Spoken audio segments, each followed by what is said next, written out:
my name is Catherine and I am a calligrapher at WAITLIST Design Co.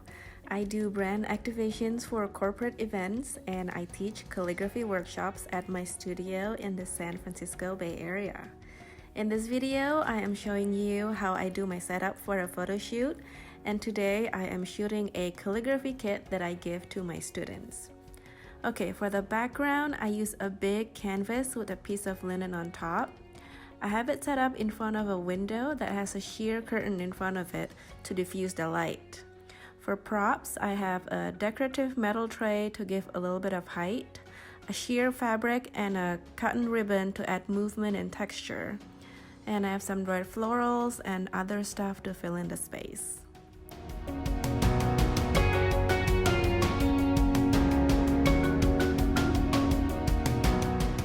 So, the camera I am using is the Canon EOS 6D with a 50mm 1.2 lens.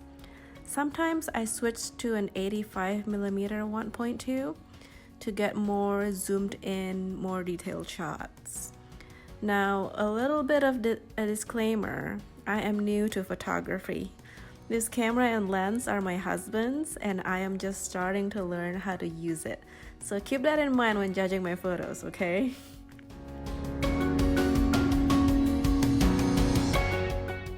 So here are some of the photos from the shoot. I'm pretty happy with how they turned out. The photos look bright, clean, and things are in focus just where I want them to be. So not bad, considering a month ago I was still confused by the difference between aperture and shutter speed. Like everything in life, you just gotta keep practicing, right?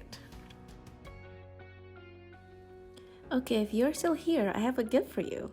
I have a sample of my calligraphy workbook available for free on my website. To download, check out the link in the description below. If you want to see more calligraphy, follow me on Instagram, and if you want to learn calligraphy, check out my website at everlaceDesignCo.com. If you're not in the Bay Area, I am working on having an online course, so sign up at the link below for launch updates and special pricing. Alright, that is all for today. Thank you so much for watching, and give this video a like and subscribe to see more calligraphy videos, and I hope to see you in my next one. Bye!